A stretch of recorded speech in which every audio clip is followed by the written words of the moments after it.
sur le salon International Day Online. Toute l'équipe de Source of Asia est ravie de vous accueillir aujourd'hui pour un webinaire dédié aux facteurs clés de succès pour réussir sur le marché vietnamien. Sourcer ses produits dans un pays étranger ou pénétrer de nouveaux marchés n'est pas un acte anodin. Comme tout pan d'une stratégie d'entreprise, l'internationalisation requiert avant tout une solide préparation. Connaître sa capacité en interne, choisir un collaborateur responsable du projet, définir un budget, analyser le potentiel du marché ou encore benchmarker la concurrence sont autant d'étapes nécessaires avant de vous lancer.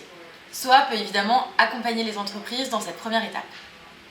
Une fois ces étapes préliminaires passées, il y a forcément différents facteurs liés par exemple à la culture, du ou des pays cibles qui vont influer sur votre réussite. Aujourd'hui, nous allons vous montrer les facteurs clés de succès pour réussir au Vietnam. C'est un marché qui est en pleine expansion et en évolution, avec une classe moyenne qui gagne du pouvoir d'achat, qui cherche à diversifier ses achats en matière culinaire et gastronomique. C'est un marché sur lequel il est relativement facile de trouver des informations fiables. On a sur place un certain nombre d'opérateurs français qui sont présents, en Business France bien sûr, mais aussi un certain nombre d'opérateurs comme Source of Asia qui sont des sources d'informations intéressantes. Une fois qu'on a décidé de venir au Vietnam, il faut bien réfléchir à quel type de marché on cherche à adopter, parce on cherche à pénétrer. Il y a vraiment plusieurs paramètres à prendre en compte.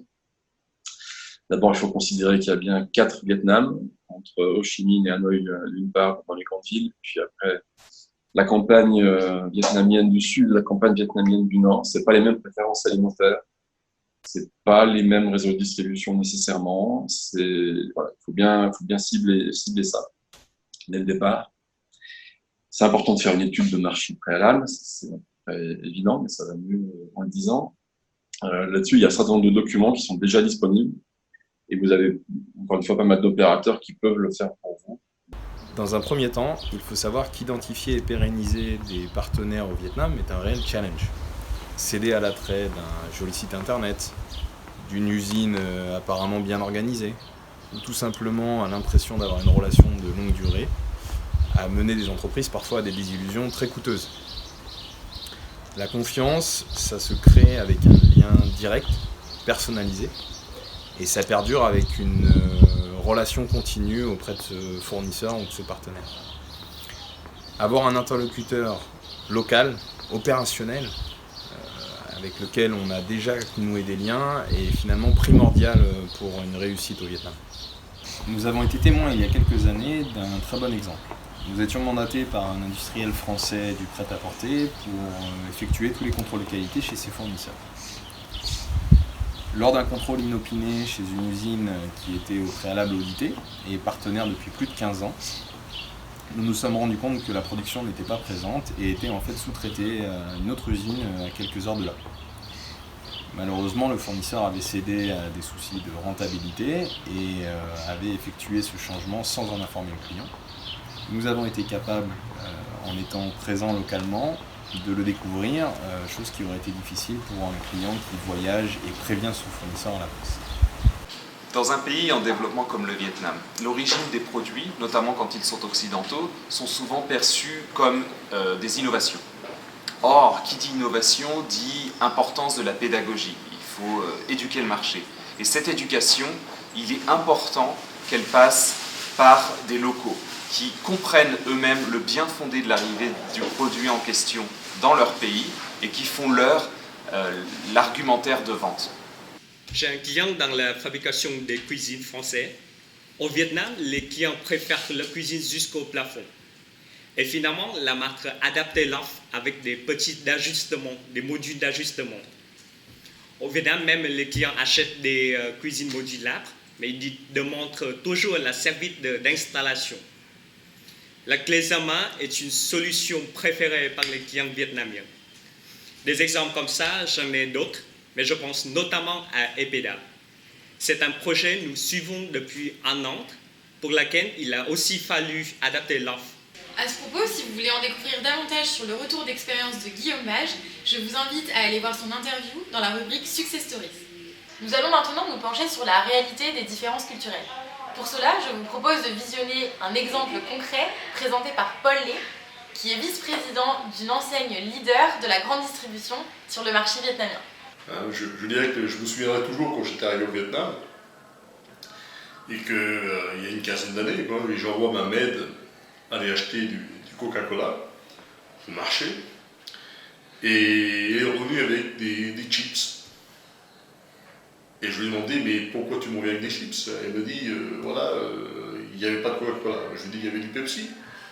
Alors, un réflexe occidental, c'est un réflexe occidental. Elle me dit, il y avait du Pepsi, mais les chips étaient en promotion. Donc, tu as tout compris la décision. Donc, ça change complètement de nos modes de réflexion marketing, les modèles qu'on peut avoir en Europe, en disant, là, s'il n'y a pas Coca, il y a Pepsi. Sauf que Pepsi, c'est autre chose. Pour les Vietnamiens, à cette époque-là, alors je ne sais pas qu'aujourd'hui il faut remesurer, mais entre Pepsi Cola et Coca-Cola, c'est comme si on prenait un Coca-Cola et on comparait ça à la lessive. D'accord? Donc on ne prend pas, parce que le patron a demandé de prendre du Coca-Cola, je prends du Coca-Cola, il n'y en a pas, donc finalement j'ai vu que la promotion était sur les chips, donc j'ai ramené des chips. Voilà. Donc ça c'est ce que j'ai appris en disant, voilà, maintenant il faut être très prudent par rapport à tout ce qu'on peut apprendre en Occident.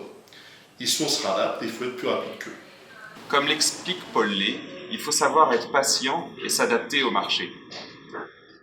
Rien de révolutionnaire dans tout ça, pourtant on a souvent tendance à sous-estimer la difficulté d'intégrer un marché comme le Vietnam.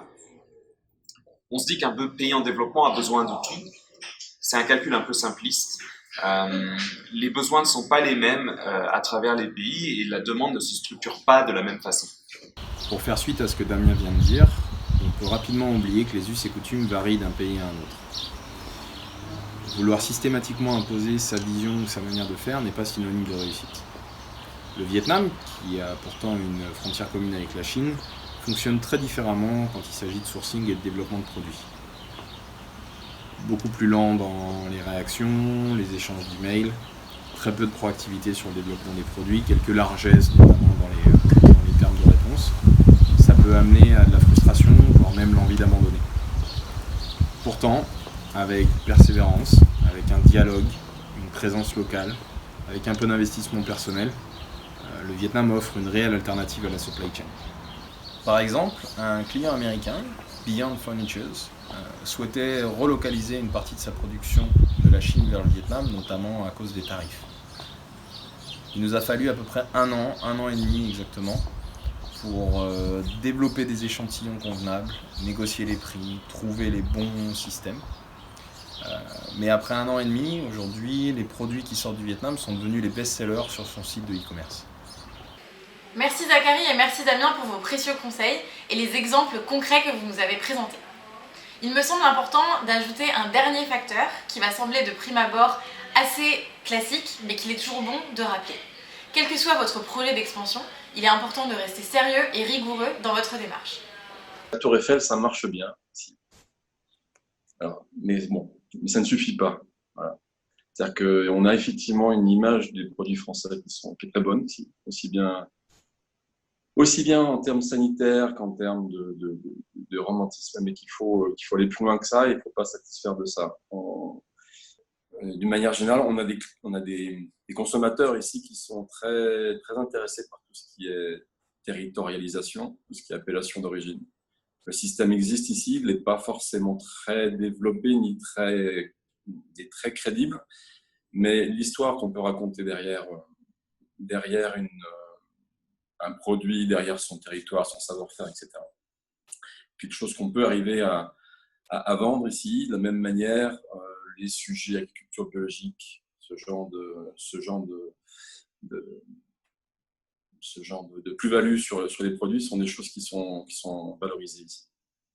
Comme le dit Alexandre Bouchot, l'origine France confère une image de qualité qu'il faut savoir assumer, sous peine de perdre en crédibilité. Le professionnalisme, c'est aussi l'image que vous renvoyez. Le lait français fait une perforation remarquable au Vietnam. Et comment ça s'est... Et parce que c'est fait, parce qu'on a éduqué peu peu. On a éduqué en disant simplement que ce lait-là, déjà, il provenait d'une région. 80 km. Ça revient d'une région de 80 km de diamètre.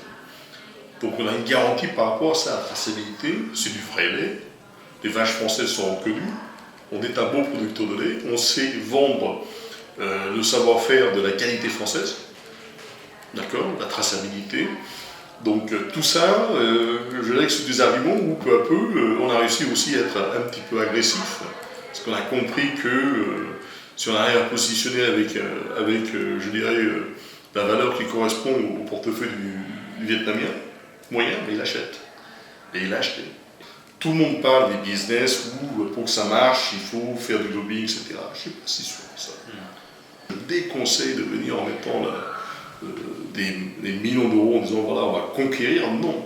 Si on regarde bien, je dirais que ce poids de cette expérience du pays, il faut investir, il faut venir. Les entreprises, il faut absolument venir, mais il faut venir d'une façon humble. Il y a certains qui sont venus en disant voilà, nous sommes troisième au niveau mondial, et finalement ils sont partis en disant on s'est planté. Il faut aussi bien avoir en tête que venir au Vietnam, ça peut être effectivement venir vendre ses produits, mais ça peut être aussi venir dans une logique d'investissement. Et ça sera certainement, probablement bien vu de la part des opérateurs vietnamiens. Il ne faut pas hésiter à se dire que pourquoi ne pas avoir à terme une production de mon produit ici sur la base de matières premières qui pourraient venir de France, mais c'est un élément qu'il faut avoir en tête et qu'il ne faut pas se priver de réfléchir. Il ne faut pas venir directement investir, il faut d'abord venir voir comment ça se passe. Mais c'est quelque chose qui est faisable au Vietnam et c'est quelque chose qui peut être intéressant si on voit le Vietnam comme une plateforme pour la région.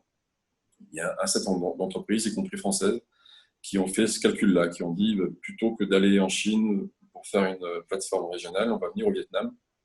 Les communications aériennes, alors en ce moment c'est un petit peu compliqué, mais les communications logistiques, bateaux, etc. sont réunies. Et puis l'ASEAN est en train d'intégrer vraiment son marché intérieur. On devrait avoir d'ici quelques années un vrai marché intérieur de 600 millions de personnes à droit de douane réduit. Ça peut être intéressant d'être déjà sur place. Nous espérons à travers ce webinaire vous avoir donné les clés pour envisager un développement au Vietnam dans les meilleures conditions possibles. Si vous ne deviez retenir qu'une chose, ce sont les maîtres mots qui ont été présentés et évoqués tout au long de ce webinaire. Préparation, prudence, présence, persévérance et professionnalisme. Nos équipes se tiennent bien évidemment à votre entière disposition pour discuter de votre projet et n'hésitez pas à venir nous parler dès aujourd'hui sur notre stand de l'International Day Online. Merci et à bientôt.